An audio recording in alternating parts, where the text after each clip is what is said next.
ప్రభు నామానికే మహిమ కలుగును గాక. కూడి వచ్చిన మీ అందరికీ, కర్మిల ఆత్మీయ సహవాస సంఘ విశ్వాసులందరికీ మన ప్రభువును ఆయన ప్రియ కుమారుడునైన యేసుక్రీస్తు వారి శ్రేష్టమైన నామములో శుభములు మరియు అందరికీ వందనాలు. యెహెజ్కేలు గ్రంథం 11వ అధ్యాయాన్ని మనం ధ్యానం చేసుకుందాం. యెహెజ్కేలు గ్రంథం 11వ అధ్యాయం. ఈ అధ్యాయంలో ముఖ్యమైనటువంటి అంశం ఏంటంటే పచన పాత్ర. మొదటి వచనం చదువుదాం. పిమ్మట ఆత్మ నన్ను ఎత్తి యెహోవా మందిరపు తూర్పు గుమ్మమునద్దకు చేర్చి నన్ను దింపగా గుమ్మపు వాకిట 25 మనుషులు కనబడరు. వారిలో జనులకు ప్రధానులైన అజ్జూరు కుమారుడగు యజన్యాయు, బెనాయ కుమారుడగు పెలట్యాయు నాకు కనబడరు.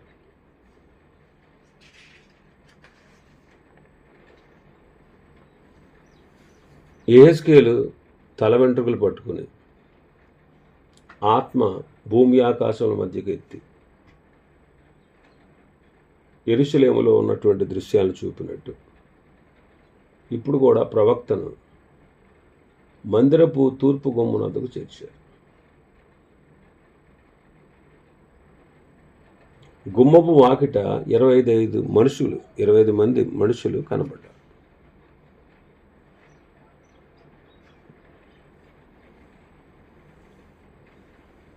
ఎనిమిదవ అధ్యాయం 16వ వచనంలో ప్రస్తావించబడ్డ 25 మంది కాదేళ్ళు. అక్కడ ఉన్నవారు యాజకుల ప్రతినిధులు. ఈ వచనంలో ప్రస్తావించబడ్డవారు అధికారులు అన్నమాట. యెరూషలేమును 24 భాగాలుగా విభజించి ఒక్కో దానికి ఒక్కొక్క అధికారి ఉండేవాడు. వారందరిపైన ఉన్న అధ్యక్షుడితో పాటు కలిపి 25 మంది అవుతారన్నమాట. వారిలో జనులకు ప్రధానులైన అజ్జూరు కుమారుడుగు యజన్య, బెనాయ కుమారుడుగు పెలట్య కనబడ్డారు. ఇక్కడ ప్రస్తావించబడ్డ యజన్య, 8వ అధ్యాయం 11వ వచనంలో ఉన్న యజన్య వేరు వ్యక్తులు. 8వ అధ్యాయం 11వ వచనంలో ఉన్నటువంటి వ్యక్తి యజన్య షాఫాను కుమారుడు. ఇక్కడున్న యజన్య అజ్జూరు కుమారుడు. కాబట్టి యజన్య, ఈ పెలట్య అనేవాళ్ళు 25 ముఖ్యులు అన్నమాట. యెహెజ్కేలు కూడా తెలిసినటువంటి వాళ్ళు. వీరందరూ కూడా ఇశ్రాయేలులను సరైన మార్గంలో నడిపించే బాధ్యత కలిగిన వారు. కానీ ఆ బాధ్యతకు వ్యతిరేకంగా వాళ్ళు పనిచేస్తున్నారు.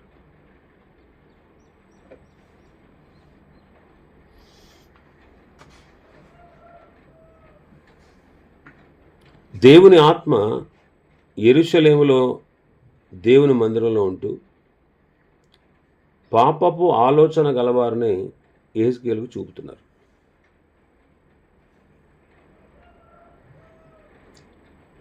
వీళ్ళ దేవుని మందిరంలో ఉంటూ, అంటే దేవుని మందిరం దగ్గర ఉంటూ 8వ అధ్యాయం 16వ వచనంలో ఉన్నటువంటి ప్రవక్తలైనటువంటి యాజకులు వారేమో దేవుని పని చేస్తూ ఉండాలి. ఈ నాయకులేమో ప్రజల్ని సరైన విధానంలో నడిపించాలి. కానీ వీళ్ళు పాపం చేస్తున్నారు. దేవుని మందిరం దగ్గరే ఉంటూ పాపం చేస్తున్నారు.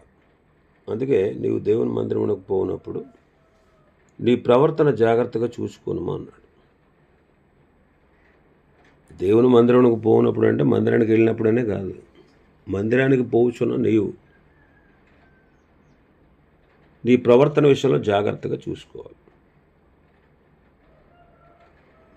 మనం దేవుని సన్నిధిలో నిత్యము ఉంటాం. దేవుని సన్నిధి లేకుండా ఎప్పుడుంది మనతో? నిత్యము దేవుని సన్నిధి మనతోనే ఉంటుంది.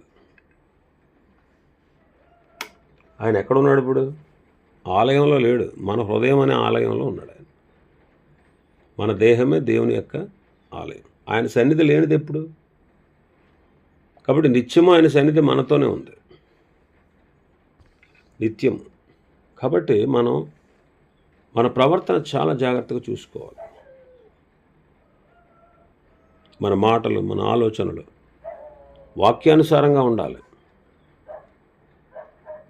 మన మాటలు, మన ఆలోచనలు వాక్యానుసారంగా ఉండాలి. అందుకే మీరు వినువారు మాత్రమే ఉండి మిమ్మల్ని మీరు మోసపుచ్చుకోకుండా వాక్య ప్రకారం ప్రవర్తించేవారుగా ఉండండి అంటాడు. మరి వాళ్ళు ఏమంటున్నారు? 2వ వచనం, అప్పుడు ఆయన నాకు ఇలాగ సెలవిచ్చాను, నరపుత్రుడా, ఈ పట్టణము పచ్చన పాత్ర అనియు మనము మాంసమనియు ఇండ్లు కట్టుకొన అవసరం లేదని చెప్పుకొనొచ్చు. ఈ పట్టణంలో పాపం యోచించి దురాలోచన చేయువారు వీరే. ఏమంటున్నారు వాళ్ళు? ఈ పట్టణము పచ్చన పాత్ర, మనం మాంసం. మరి మనం ఇల్లు కట్టుకోవాల్సిన అవసరం లేదా అని చెప్పుకుంటూ పాపాన్ని యోచించి దురాలోచన చేస్తున్నారు. పచ్చన పాత్ర, మనం మాంసం. ఇండ్లు కట్టుకోవాలి కదా, మనం ఇక్కడే ఉండాలి కదా అని వాళ్ళు అంటున్నారు. అంటే మాంసము పాత్రలో పెట్టి ఉడకబెడితే, దాన్ని పొయ్యి మీద పెడితే, ఆ పొయ్యిలో ఉన్నటువంటి మంట చేత ఆ పాత్రలో ఉన్నటువంటి మాంసం కాలిపోకుండా, బూడిదైపోకుండా ఉంటుంది. అంటే పచ్చన పాత్ర మాంసాన్ని వండేటప్పుడు ఎలాగైతే భద్రంగా ఉంచుద్దో అలాగే ఈ యెరూషలేము పచ్చన పాత్ర, మనమేమో మాంసం. ఈ యెరూషలేము క్షేమంగానే ఉంటుంది, మనమేమి కాలిపోము. యెరూషలేము చుట్టూ ఉన్నటువంటి భద్రత దృష్ట్యా మనం క్షేమంగానే ఉంటాం, మనకేమీ జరగదు. ఈ పట్టణం ఏమి నాశనము కాదు. అంటే వీళ్ళ ఉద్దేశం ఏంటంటే, ఈ 25 మంది కూడా ఇర్మియా చెప్పినట్టుగా, ఇర్మియా ఏం చెప్పాడు? బబులోనీయులు వచ్చి పట్టణాన్ని, యెరూషలేముని నాశనం చేస్తారు అని చెప్పాడు. బబులోనీయులు వచ్చి పట్టణాన్ని నాశనం చేస్తారని చెప్పాడు.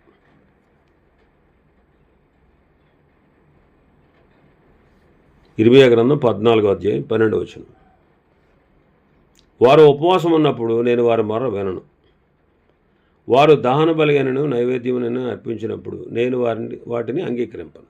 ఖడ్గము వలన, క్షామము వలన, తెగులు వలన వారిని నాశనము చేసేది.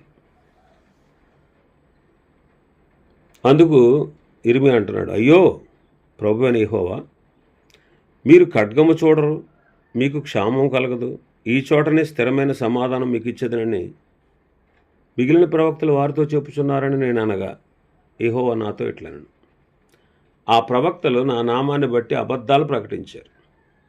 నేను వారిని పంపలేదు, వారికి ఆజ్ఞేయలేదు, వారితో మాట్లాడలేదు. వారు అసత్య దర్శనమును, శకునమును, మాయా మంత్రమును, తమ హృదయమున పుట్టిన వంచనను ప్రకటన చేయుచున్నారు. నేను వారిని పంపకపోయినా నా నామాన్ని బట్టి ఖడ్గమైన, క్షామమైన ఈ దేశంలోనికి రాదని చెప్పుచు అబద్ధ ప్రవచనములు ప్రకటించుచు ప్రకటించే ప్రవక్తలను గూర్చి యెహోవా ఎలాగూ సెలవిచ్చుచున్నాడు. ఆ ప్రవక్తలు కూడా ఖడ్గం వలన, క్షామం వలన లయమవుతారు అన్నాడు. ఇర్మియా ఏమో ఖడ్గము, క్షామము, తెగులు, యుద్ధం కలుగుతుంది అని చెప్తే, కొంతమంది ప్రవక్తలు ఏం చెప్తున్నారు? అభివే అదేం జరగదు అని ఇర్మియాకు వ్యతిరేకంగా చెప్తున్నారు.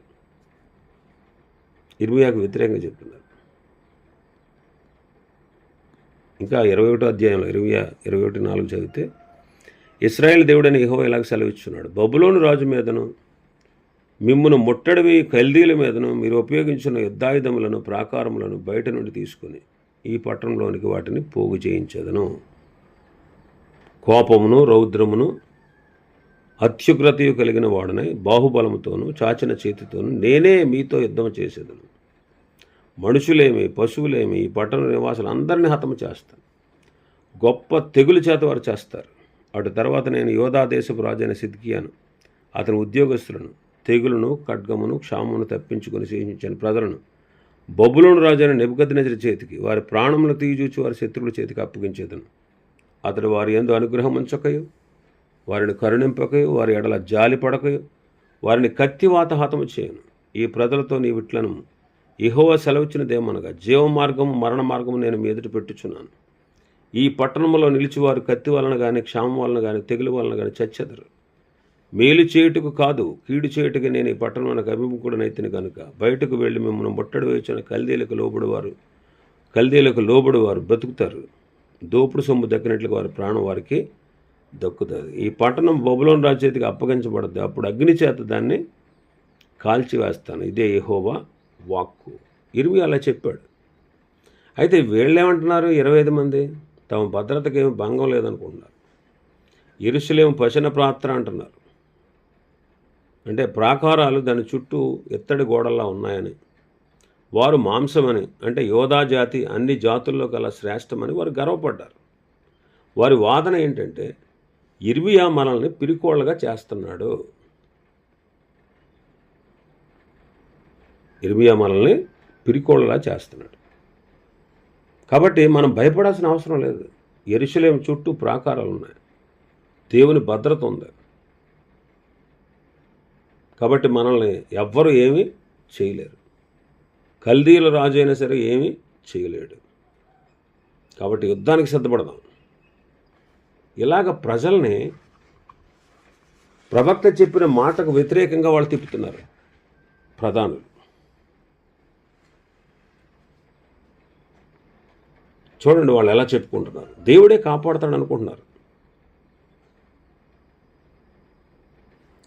మాంసం వండేటప్పుడు పొయ్యి మీద పాత్ర పెట్టి అందులో మాంసాన్ని పెట్టి ఉడికించినప్పుడు మాంసం ఎలాగైతే కాలిపోకుండా ఉంటుందో, పొయ్యిలో మంట చేత కాలిపోకుండా కాపాడబడద్దో, అలాగే యెరూషలేము కూడా మనల్ని కాపాడుతుంది అని వాళ్ళు అనుకుంటారు. మా తండ్రి అబ్రహాము, మా పితరుడైన అబ్రహాము ఒంటరిగా ఉన్నప్పుడు ఈ దేశాన్ని స్వాస్థ్యంగా ఇచ్చాడు కదా, మరి ఒక్కడికే ఇచ్చినప్పుడు అనేకలైనటువంటి మనకివ్వడా అని వాళ్ళు అనుకుంటున్నారు.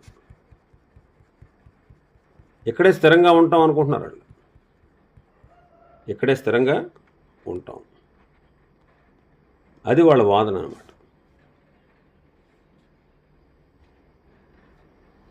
అది వాళ్ళ వాదన. అంటే వీళ్ళు ఏమి నమ్ముకున్నారు? తమకున్నటువంటి ఆత్మవిశ్వాసాన్ని నమ్ముకున్నారు, తమ పట్టణాన్ని నమ్ముకున్నారు. ఆ పట్టణాన్ని తమ్ముని వాళ్ళు నమ్ముకున్నారు, కానీ దేవుని యందు వాళ్ళు విశ్వాసం ఉంచలేదు. దేవుని యందు వాళ్ళు విశ్వాసం ఉంచలేదు. వారు దురాలోచన చేస్తున్నారు. అందుకే 3వ వచనంలో ఏమన్నారు? పాపము యోచించి దురాలోచన చేయుచున్నారు. వారి హృదయాల్లో దురాలోచనలు చేస్తున్నారు. దురాలోచన గలవాడిని నేరస్తుడు అంటది దేవుని యొక్క వాక్యం. దేవుడు అతన్ని ఎలా ఎంచుతాడంట? నేరస్తుడిగా ఎంచుతాడంట. ఏం కలిగిన వాడిని? దురాలోచన గలవాడిని. సామెతల గ్రంథం 12వ అధ్యాయం 2వ వచనం. సత్పురుషునికి యెహోవా కటాక్షము చూపును, దురాలోచనలు గలవాడు నేరస్తుడని ఆయన తీర్పు తీరుస్తాడు. కాబట్టి హృదయంలో దురాలోచనలు ఉండకూడదు. అందుకే అన్నిటికంటే ముఖ్యంగా నీ హృదయాన్ని భద్రంగా కాపాడుకోమన్నాడు. నీ హృదయంలో నుండి జీవధారలు బయలుదేరును. కాబట్టి అన్నిటికంటే ముఖ్యంగా నీ హృదయమును భద్రముగా కాపాడుకోన్నాడు. కాబట్టి మన ఆలోచనలు కూడా తీర్పులోకి వస్తాయండి. మన ఆలోచనలు కూడా తీర్పులోనికి వస్తాయి. అందుకే సమయం వచ్చేంత వరకు దేని గురించి తీర్పు తెచ్చుకోండి. ఆయన అంధకారమందల రహస్యాలను వెలుగులోకి తెచ్చి హృదయములలోని ఆలోచనలను బయలుపరిచినప్పుడు ప్రతి వానికి తగిన మెప్పు దేవుని వల్ల కలుగుతుందంటాడు. కొరింథీయులకు రాసిన మొదటి పత్రిక 4వ అధ్యాయం 5వ వచనం. కాబట్టి మన ఆలోచనలు సరిగా ఉండాలి. మన ఆలోచనలు సరిగా ఉండాలి.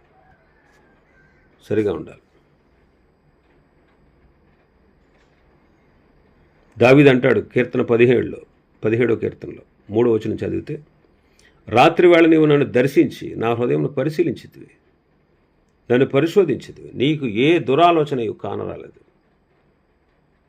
నా నోటి మాట చేత నేను అతిక్రమించలేదు అంటాడు. కాబట్టి వాళ్ళు దురాలోచనలు చేస్తున్నారు. అందుకు ప్రభువు ఏమన్నాడు?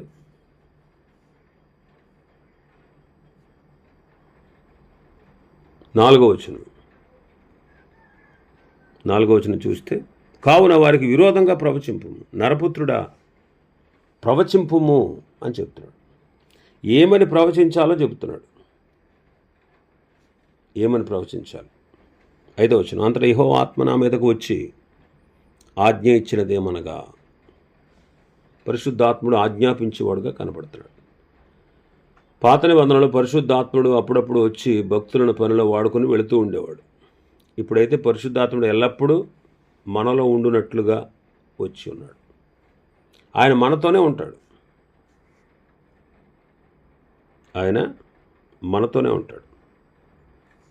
ఎల్లప్పుడూ నేను తండ్రిని వేడుకుంటాను మీ వద్ద ఎల్లప్పుడూ ఉండుటకై ఆయన వేరొక ఆదరణకర్తను అనగా సత్యస్వరూపేగా ఆత్మను మీకు అనుగ్రహించును. లోకం ఆయన చూడదు, ఆయన ఎరగదు, కనుక ఆయన పొందనేరదు. మీరు ఆయన ఎరుగుదురు, ఆయన మీతో కూడా నివసించును, మీలో ఉండును, మిమ్మల్ని అనాథలుగా విడువను. కాబట్టి ఆదరణకర్త అయిన పరిశుద్ధాత్మను మనకిచ్చాడు. మనల్ని ప్రభు ఎంతో ప్రేమించాడు.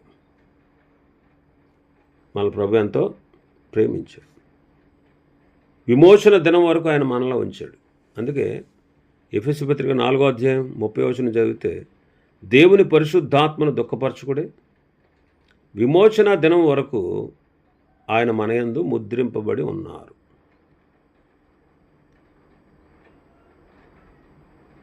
వాళ్ళకి ఈ మాటలు తెలియజెప్పు అంటున్నాడు. ఏం తెలియజెప్పమన్నాడు? 5వ వచనం, నీవు ఈ మాట వారికి తెలియజేయము. యెహోవా సెలవిచ్చిన మాట ఇదే, ఇశ్రాయేలులారా మీరు ఎలాగ పలుకుచున్నారే, మీ మనస్సున పుట్టిన అభిప్రాయం నాకు తెలిసే ఉన్నవి. ఈ పట్టణంలో మీరు బహుగా హత్య జరిగించారు, మీ చేత హతులైన వారితో వీధులు నిండి ఉన్నాయి. కాబట్టి ప్రభువైన యెహోవా సెలవిచ్చింది ఏమంటే, మీరు హతము చేసిన పట్టణంలో పడవేసిన శవములే మాంసము, ఈ పట్టణమే పచన పాత్ర, ఈ పట్టణంలో నుండి మిమ్మను వెళ్ళగొట్టుదును. కాబట్టి ఇక్కడ వర్తమానాన్ని అందిస్తున్నాడు పరిశుద్ధాత్మ.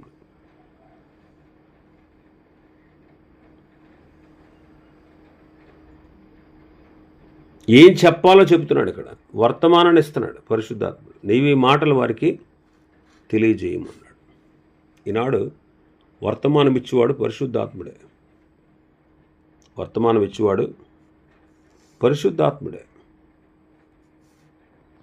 పరలోకం నుండి పంపబడిన పరిశుద్ధాత్మ వలన మీకు సువార్త ప్రకటించిన వారి ద్వారా అంటాడు పేతురు మొదటి పత్రిక 1వ అధ్యాయం 12వ వచనంలో. పరలోకము నుండి పంపబడిన పరిశుద్ధాత్మ ద్వారా అంటారు. పరలోకము నుండి ఆయన పంపబడ్డాడు. ఆయన ద్వారా వర్తమానం ఇచ్చేవాడు. ఈనాడు సువార్త ప్రకటించేవాడు ఆయనే. పరిశుద్ధాత్ముడే సువార్త ప్రకటించే వారి ద్వారా మనకు వర్తమానాన్ని అందించాడు. అందుకే పరిశుద్ధాత్మ వలన వర్తమానము పంపించబడినటువంటి మనలో అనేకులు మనం మార్పు చెందాం. మనం మార్పు చెందడానికి కారణం ఆయన ఇచ్చిన వర్తమానమే. తెస్సలోనికీయులకు రాసిన పత్రికలో పౌలు గారు అంటాడు, ఎలాగనగా దేవుని వలన ప్రేమింపడిన సహోదరులారా, మీరు ఏర్పరచబడిన సంగతి అనగా మా సువార్త మాటతో మాత్రము కాక శక్తితోనూ పరిశుద్ధాత్మతోనూ సంపూర్ణ నిశ్చయతతోనూ మీ వద్దకు వచ్చిన సంగతి మాకు తెలియను. పరిశుద్ధాత్మ వలన కలుగు ఆనందములో గొప్ప ఉపద్రవం మందు మీరు దేవుని వాక్యం అంగీకరించి మమ్మును ప్రభువును పోలి నడుచుకున్నారు. కాబట్టి వర్తమానం అందించేవాడు పరిశుద్ధాత్ముడే, మనుషులు కాదు. మరి ఆ వర్తమానం ఏంటి? ఆ వర్తమానం ఏంటి అంటే, ఇశ్రాయేలీయులారా, మీరు ఇలాగూ పలుకుతున్నారు కదా, మీ మనస్సుకు పుట్టినటువంటి అభిప్రాయాలు నాకు తెలుసు. ఈ పట్టణమును మనల్ని కాపాడుతుంది అని వారు అనుకుంటున్నారు, కానీ అలాగ జరగదు అని దేవుడు చెప్తున్నాడు. ఆయన అందరిని ఎరిగినవాడు. అందుకే మీ మనస్సున పుట్టిన అభిప్రాయములు నాకు తెలుసు అన్నాడు. అందుకే మనకు తలంపు పుట్టకముందే ఆయనకు తెలుసు. ఆయన మన అంతరంద్రియాలను పరిశీలించేవాడు. కాబట్టి అన్నిటికంటే ముఖ్యంగా మనం జాగ్రత్తగా మన మనస్సులను కాపాడుకోవాలి. వాక్యము చేత మన మనస్సును కట్టుకోవాలి. పేతురు రాసిన మొదటి పత్రికలు అదే అంటాడు. పేతురు రాసిన మొదటి పత్రిక 1వ అధ్యాయం 13వ వచనంలో, కాబట్టి మీరు మనస్సును నడుము కట్టుకోండి అంటాడు. సత్యమును దట్టి కట్టుకోండి అంటాడు. సత్యం అంటే ఏంటి? దేవుని వాక్యమే. దేవుని వాక్యమే సత్యం. కాబట్టి సత్యము ద్వారా మన మనసు కట్టబడాలి. వాళ్ళు ఏమంటున్నారు? పట్టణము కాపాడబడద్దే అంటున్నారు. ఈ పట్టణంలో బహుగా హత్యలు జరిగించారు. హతులైన వారితో వీధులన్నీ నింపేశారు వాళ్ళు. మీరు హతం చేసిన పట్టణంలో పడవేసిన శవాలే మాంసం. ఈ పట్టణమే మీకు పచిన పాత్ర. కాబట్టి ఈ పట్టణంలో నుండి మిమ్మల్ని వెళ్ళగొడతాను అంటారు. మీరు ఏ విషయంలో అయితే భయపడుతున్నారో ఆ ఖడ్గమే మీ మీదకి రప్పిస్తాను. 8వ వచనం అదే అంటున్నాడు. మీరు ఖడ్గమునకు భయపడుచున్నారే, నేను మీ మీదకి ఖడ్గమును రప్పించదును. ఇదే ప్రభువుకు యెహోవా వాక్కు. వాళ్ళు అనుకుంటారు, అబ్రహాము మాకు తండ్రి, అబ్రహాముకి ఈ దేశాన్ని స్వాస్థ్యంగా ఇచ్చాడు, అబ్రహాము సంతతైన మమ్మల్ని ఎవ్వడో కూడా ఇందులోంచి బయటికి పంపలేడని వాళ్ళు అనుకోవచ్చు.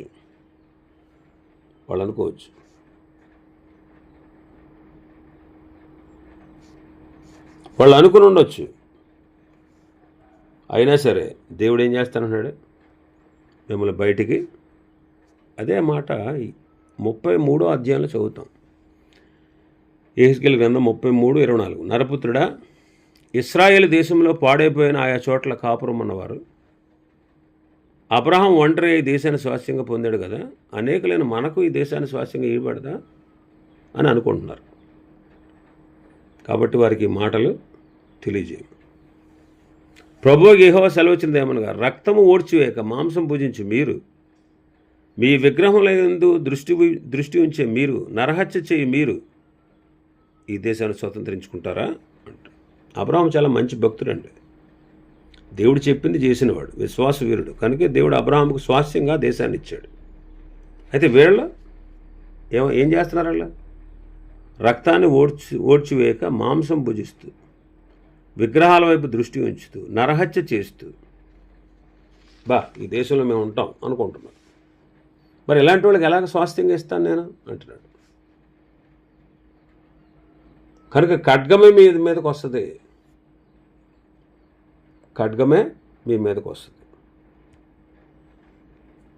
10వ వచనంలో, ఇశ్రాయేలు సరిహద్దులలో కానీ మీరు ఖడ్గము చేత కూలినట్లు నేను మీకు శిక్ష విధింపగా నేనే యెహోవానని మీరు తెలుసుకుంటారు. మనుషులు తొందరగా దేవుని గురించి తెలుసుకునేటట్లు చేసేది ఏంటో తెలుసా? శ్రమ. అందుకే వాక్యంలో చదువుతాం మనం, శ్రమల వారు దేన ప్రార్థనలు చేయుచు వచ్చిరి. కాబట్టి శిక్ష విధించినప్పుడు వాళ్ళు తెలుసుకుంటారు నేను యెహోవానని అంటున్నారు. అప్పుడు మీ చుట్టూనున్నటువంటి అన్ని జనులు వారి విధులు ఆచరించటకే ఎవరి కట్టడలైతే మీరు అనుసరించడం మానేశారో ఆ యెహోవాను నేనని మీరు తెలుసుకుంటారు. ఎందుకంటే వారు యెహోవాను విడిచి విగ్రహారాధికులైపోయారు. ఇప్పుడు శ్రమ రాగానే మనం యెహోవాను విడిచి విగ్రహారాధికులైనందువలననే ఈ శ్రమ మనకు వచ్చినని వాళ్ళు తెలుసుకుంటారు. కాబట్టి శ్రమలు మేలు కొరకే వస్తాయండి. శ్రమలు మేలు కొరకే వస్తాయి. అందుకే కీర్తనకారుడు అంటాడుగా 119:67, 71లో శ్రమను వింటుంటే మేలాయను, శ్రమ కలగక ముందు త్రోవ విడిచాను, ఇప్పుడైతే నీ వాక్యాన్ని అనుసరించి నడుస్తున్నానంటాడు. కాబట్టి దేవుడు తన భక్తులను ప్రేమించి శ్రమల ద్వారా వారిని స్థిరపరుస్తాడు, ఘనపరుస్తాడు. ఇలా ప్రకటిస్తూ ఉన్నప్పుడు 13వ వచనంలో ఇలాగ ప్రకటిస్తూ ఉన్నప్పుడు బెనాయ కుమారుడైన పెటలియా చచ్చాను.